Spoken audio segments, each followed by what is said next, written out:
Daughter calls crying at night and says dad's GF locked her out of the house. As punishment, I saw red. My phone buzzed at 2 mm, a sound that sliced through the silence like a scream. It was Lily, my 15-year-old daughter, her voice trembling so hard I could barely make out the words, "Dad's girlfriend locked me out." "Mom, I'm outside, and it's freezing." I saw red rage so hot it blurred my vision, my heart pounding like a war drum. I grabbed my keys and tore out of my apartment, the cold night air biting at my skin as I sped toward my ex-husband's house, 20 miles away. Lily's sobs echoed in my head, each one a knife twisting deeper.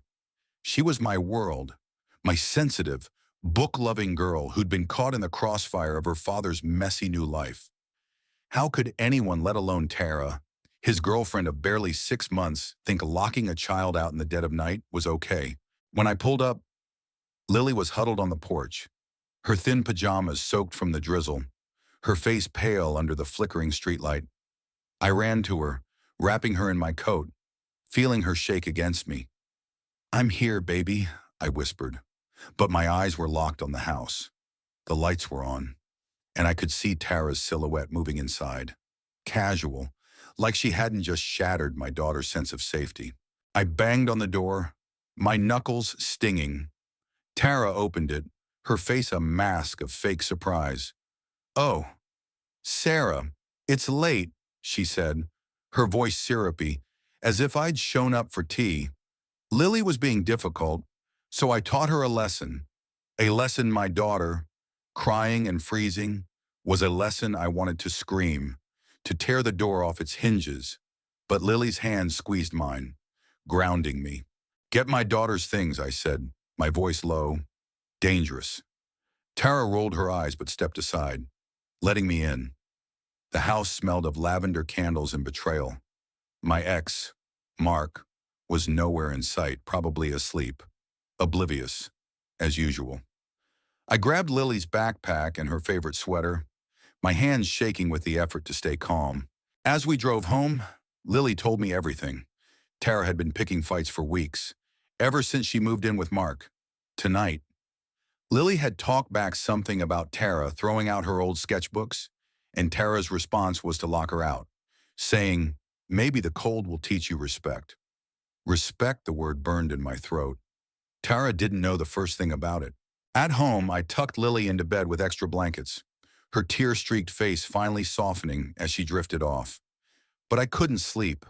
My mind churned with questions. How had Mark let this happen? He'd always been distant, more focused on his career than parenting. But this, letting his girlfriend treat our daughter like garbage, I called him at dawn, my voice steady but sharp. "We need to talk. Now." Mark showed up at my apartment looking like he hadn't slept either. His eyes were bloodshot, his usual charm replaced by something raw, guilty. "I didn't know." "Sarah," he said, running a hand through his hair. "Tara said Lily was out of control. I was working late." Always the same excuse. I wanted to believe him, but the part of me that had loved him once was buried under years of disappointment. Out of control, I snapped. "She's a kid. Mark, your kid. And your girlfriend locked her out in the rain like a stray dog." His face crumpled, and for a moment, I saw the man I'd married, a man who'd once carried Lily on his shoulders, laughing, but that man was gone, replaced by someone who let strangers hurt his daughter. He tried to explain. Tara was stressed. He said, she wasn't used to kids. She thought tough love would fix Lily's attitude. I laughed, a bitter sound that made him flinch. "Tough love doesn't mean cruelty," I said. "You need to choose. Mark, your daughter or your girlfriend?" His silence was louder than any answer. Over the next week, I kept Lily home with me. She was quiet, sketching in her new notebook, but I could see the hurt in her eyes. She didn't want to go back to her dad's, and I didn't blame her. I called a lawyer, started looking into custody changes. Mark called daily, leaving voicemails that swung between apologies and defensiveness. "I'm handling it," he'd say, but I didn't trust him to. Then, one evening, Lily came to me, Her sketchbook clutched to her chest. "Mom, I drew something," she said, her voice small.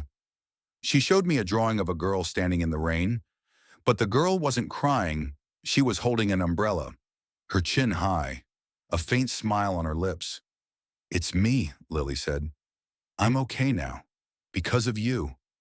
My throat tightened, and I hugged her, tears burning my eyes. Mark showed up the next day, alone. Tara was gone. He said he'd ended it, finally seeing her for what she was. I failed her. "Sarah," he admitted, his voice breaking, "I failed you both." I didn't disagree, but I didn't comfort him either. This wasn't about him, it was about Lily. He promised to do better, to be there. But promises from Mark were like paper in the rain, dissolving fast. Lily and I started therapy together, a safe space to untangle the hurt. She began to laugh again, her sketches filling with color. I watched her grow stronger, her spirit unbroken despite everything. But I couldn't shake the anger at Tara, at Mark, at myself for not seeing the signs sooner.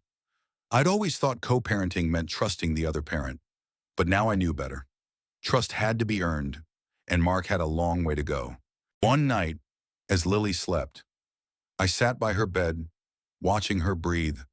The rage I'd felt that night still simmered, but it was tempered by something fiercer: love. Love for my daughter, who'd faced cruelty and come out stronger. Love for the life we were rebuilding, just the two of us. I didn't know if Mark would keep his promises, but I knew one thing: I'd never let anyone hurt my girl again. What do you think? Was I too hard on Mark? Or was his wake-up call overdue? Should Tara face consequences for what she did? Or is her absence enough? Share your thoughts. Where do you stand on this? And we should share.